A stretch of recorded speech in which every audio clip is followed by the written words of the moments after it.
Shalom. Hari ini kita akan renungkan kitab 1 Raja-Raja pasal 7, teksnya ayat 27 sampai 51 dan sudah dibagi 3 paragraf. Paragraf yang pertama 27 sampai 37 dan 39. Hiram membuat 10 kereta penopang dari tembaga. Paragraf yang kedua ayat 38 dan 40 sampai 47.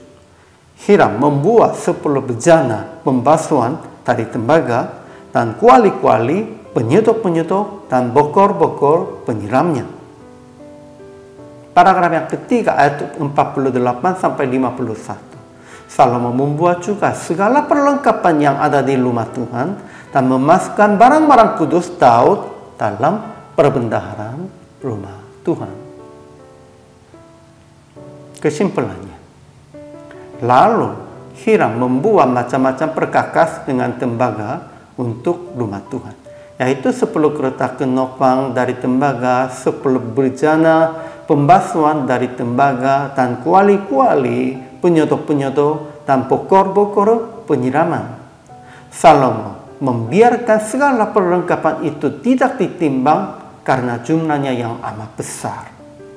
Salomo membuat juga segala perlengkapan yang ada di rumah Tuhan, mesbah emas, meja emas, tempat menaruh roti sajian, kandil-kandil dari emas murni, kembang-kembang, lampu-lampu, dan sepit-sepit dari emas, dan semua yang perlu untuk rumah Tuhan, dan memasukkan dalam perbendaharaan rumah Tuhan. Ajaran tentang Allah. Hari ini pun juga tidak dijelaskan firman atau perbuatan Tuhannya di dalam teks hari ini. Tetapi kita harus tahu bahwa Tuhan telah menepati janji dengan Salomo. Sebab Tuhan telah memberikan kekayaan yang luar biasa kepada Salomo. Sampai memakai tembaga dengan tidak ditimbang. Apapun Salomo bisa memberinya kepada Hiram untuk membuat perkakasnya ini. Begitulah dia sudah menjadi kaya. Tuhan sudah menepatinya janji tentang kekayaan kemuliaan Salomo. Ajaran tentang manusianya. Pertama, Hiram membuat macam-macam perkakas dengan tembaga yang diupang. Semuanya itu dipakai untuk persembahan di rumah Tuhan, yaitu 10 kereta penopang dari tembaga, 10 bejana pembasuhan dari tembaga, dan kuali-kuali, penyetok-penyetok, dan bokor-bokor penyiraman. Kedua, Salomo membiarkan segala perlengkapan itu tidak ditimbang karena jumlahnya yang amat besar. Berat tembaga itu tidaklah terhitung. Begitu Tuhan memberikan kekayaannya kepada Salomo. Ketiga, Salomo membuat juga segala perlengkapan yang ada di rumah Tuhan, yakni mesbah emas dan meja emas tempat menaruh roti sajian, kandil-kandil dari emas murni, kembang-kembangnya, lampu-lampunya, dan sepit-sepitnya dari emas, pasu-pasunya, pisau-pisaunya, bokor-bokor penyiramannya, cawan-cawannya, dan perbaraan-perbaraannya dari emas murni, engsel-engsel untuk pintu ruang dalam, yakni tempat maha kudus, dan engsel-engsel untuk pintu ruang besar bait suci dan emas.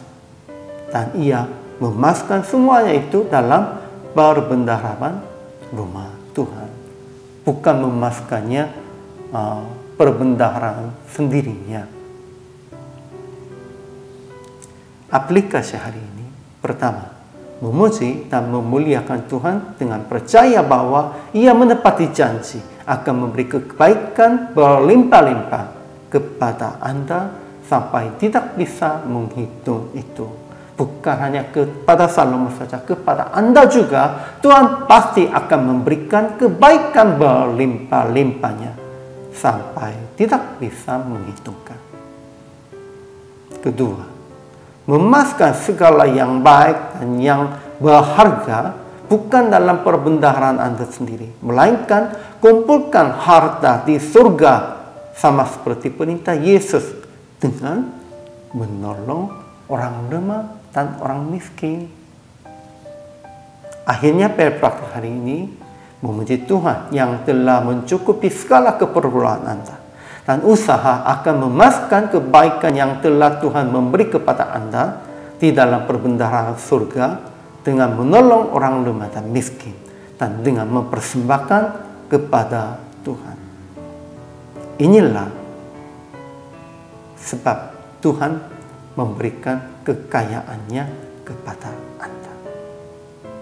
Hari ini juga selamat melayani. Tuhan Yesus memberkati.